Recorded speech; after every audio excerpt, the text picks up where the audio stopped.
Hi, second graders. It is so good to see all of your faces again this week. And while my heart is still so sad that I don't get to see you in person, it is extremely exciting that I get to read to you every week. And I'm so happy that more and more second graders are looking at the read alouds, watching them, and doing the discussion boards. It's just nice to get to talk to you aside from just popping into your class meetings. So, again, while we are reading, we know that we always have to set some sort of purpose to make sure that our minds are monitoring exactly what we read. Because the purpose of reading is to gain information, is to be entertained, is to find new learning, and is to understand what we are looking for. Okay, so this week we're doing something a little bit different than we have for the last 3 weeks.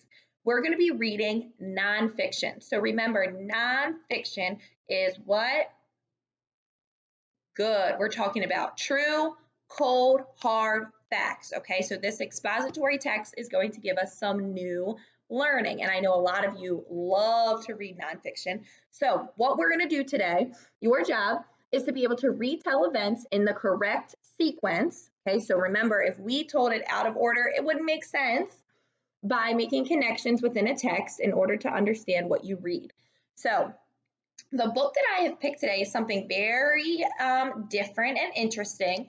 It is called Her Right Foot. And the title doesn't really give us a lot, but if I asked you to name a famous statue, most likely what everyone would say would be the Statue of Liberty. And even I was able to learn some new information as I read this book. So, thinking about our learning goal, thinking about our standard, I want you to think first, have you ever seen her before, either in a picture or in real life? And you probably never stared at her foot. Okay? So I want you to think it probably wouldn't make sense if they built the statue by doing certain things out of order. Okay, so in order to make her as big as they did, it's really important that we pay attention to the sequence of the events because it has to do with our history as a nation too, and how they constructed her here in America. Okay, all right. Just like last week, what I'm going to do is read half the book because, as you can see, it's a really thick book. And then I'm going to leave you with a task to look for some facts. And then next week, we'll come back and finish the book. Okay. Actually, I'm going to take this sleeve off just so that it makes it easier to hold, because that's a nice protection for my book. I don't want to ruin it. All right, Her Right Foot.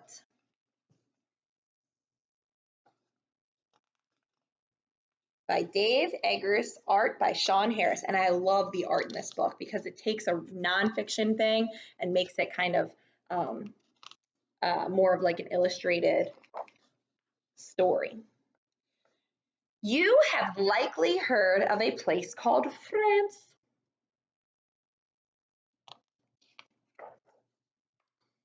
If you have heard of France, you may have heard of the French. They are the people that live in France. You may have also heard of something called the Statue of Liberty. Did you know that the Statue of Liberty comes from France?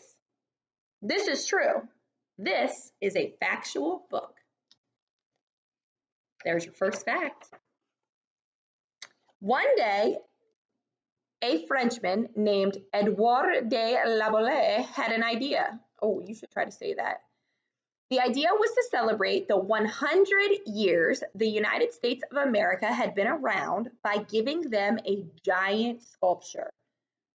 So it kind of sounds like a birthday present. I wonder why another country would give the United States a birthday present. That might be something you have to research on your own. So he convinced another Frenchman, a Frenchman with an Italian last name, to design the sculpture. This artist's name was Frederick Auguste Bartoli. Bartoli designed the statue. So an Italian man worked with him. He first made very small models of the sculpture, then larger ones, and finally one that is the one we know, which stands 305 feet above the water. This final full-size version was covered with a thin copper skin. The skin is about as thick as 2 pennies. That's not very thick. So I want you to think about the material that's on a penny, copper, and that color, and that's about as thick as the covering. Here is a rendering of Bartholdi and his team. He had a team. He did not work alone. He did not like working alone, constructing the statue's hand. Notice that the hand is bigger than these men. Thus, they made the statue in many parts. Okay, so I want you to think about retelling it in the correct sequence. So far, we've had these two gentlemen who came up with an idea to give a statue to the United States or a sculpture as a 100-year anniversary gift. Then they started designing in small models before they started constructing in pieces. Okay, so remember, it wouldn't make sense to design it after you already built it. These parts were assembled in New York City. No, wait. First, they were assembled in Paris. Did you know this? Ask your friends and even your teachers if they knew that before the Statue of Liberty was assembled in New York, she was first constructed in Paris. Your friends and teachers will be astounded. They will be impressed. They might think you are fibbing, but you are not fibbing. This really happened. The Statue of Liberty stood there high above Paris for almost a year in 1884. And remember, when an author puts a date, that's good. It pops out at your eyes so that you can reread the sentence to notice some sort of fact there. I did not even know that. You'll have to tell your families that. After they assembled the statue in Paris, they took it apart. But we just put it together, the workers said. This is absurd, they said. They said all this in French, the language of the French, people who appreciate the absurd. Look how small they look compared to her crown. In 1885, after they took it apart, they put the parts in 214 crates and put these crates on a boat. The boat was called the Isere. The boat traveled over the now I'm in my language, over the Atlantic Ocean and made its way to a city called New York, which is in a state also called New York. Big ocean. Hundreds of workers, perhaps 214 of them, took the pieces out of the 214 boxes, then began to rivet the pieces together. Assembling the statue took 17 months. So I got to think, if there's 12 months in a year, 17 months means that it's over a year putting it together. And it all happened on what was then called Bedloes Island in New York. I'm sure you recognize some of those other city names like Brooklyn or Manhattan. And you definitely probably noticed Ellis Island. Bartholdi liked to see the sculpture rise above the harbor. Sometimes he watched the construction from the water. Sometimes he watched it from the land. Usually he was wearing a sturdy black hat, for he, like most European men of the time, favored sturdy black hats.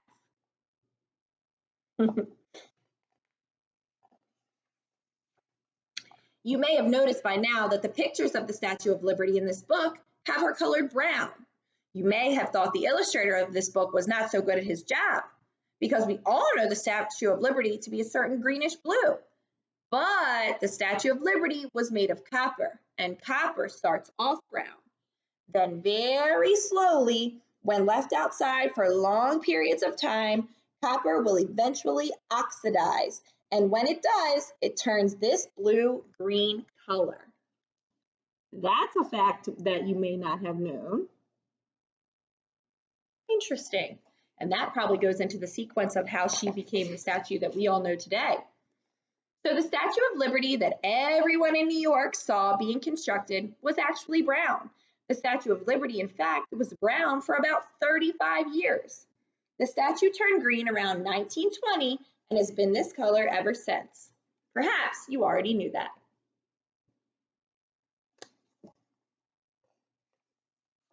And you may have known that the book the statue is carrying, the one in her left hand, features the date July 4th, 1776, on which the Declaration of Independence was signed. Interesting fact. And you may know that the 7 spikes on her crown represent the 7 seas on Earth and the 7 continents and the sun's rays too. And you probably know that the torch she carries is a symbol of enlightenment, lighting the path to liberty and freedom. Remember, a symbol is something that represents.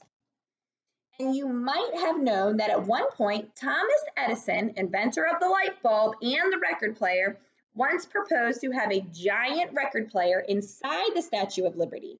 He did. He wanted the statue to be able to speak. In the end, though, this idea was considered a bit strange and was not pursued. And did you know that the interior of the statue was designed by another Frenchman by the name of Eiffel? That's right, the same Eiffel who a few years later would design the Eiffel Tower. Interesting. And did you know that while the statue was first being constructed in Paris, a bunch of Parisians, mostly writers, they like to eat, actually dined in the area just below the statue's feet? This too is true. While the statue was rising, Bartoli set up a lunch 4 stories up to impress and enthrall these French writers, who, being very difficult to impress and enthrall, were at least mildly amused. But there is one thing that you might not know, and it is the central point to this book, a point the author apologizes for taking so long to get to. The point is that even if you have seen a picture of the Statue of Liberty, or many pictures of the Statue of Liberty, or even hundreds of pictures of the Statue of Liberty, you probably have not seen pictures of her feet. And even if you have seen pictures of her feet, you probably have not seen pictures of the back of her feet. In particular, her right foot. What do you notice when you see this picture?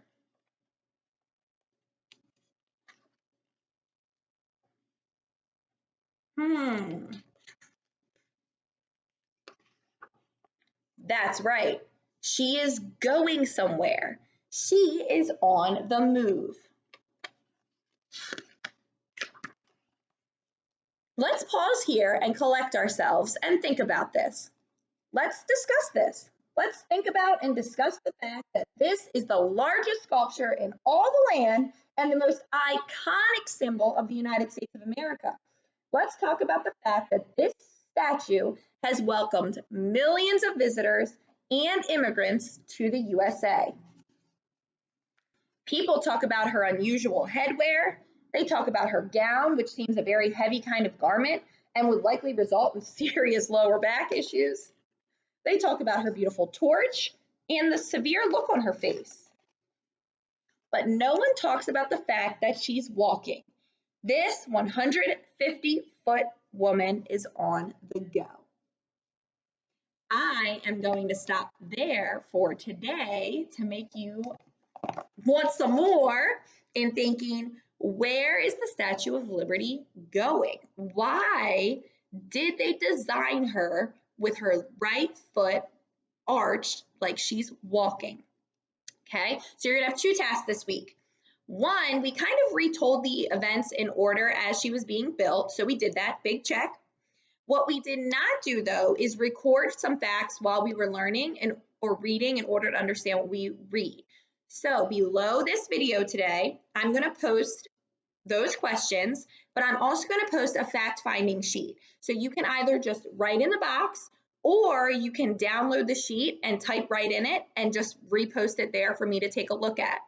And then the third thing I'm going to leave you with is a lingering question, so something that the book did not answer for me yet.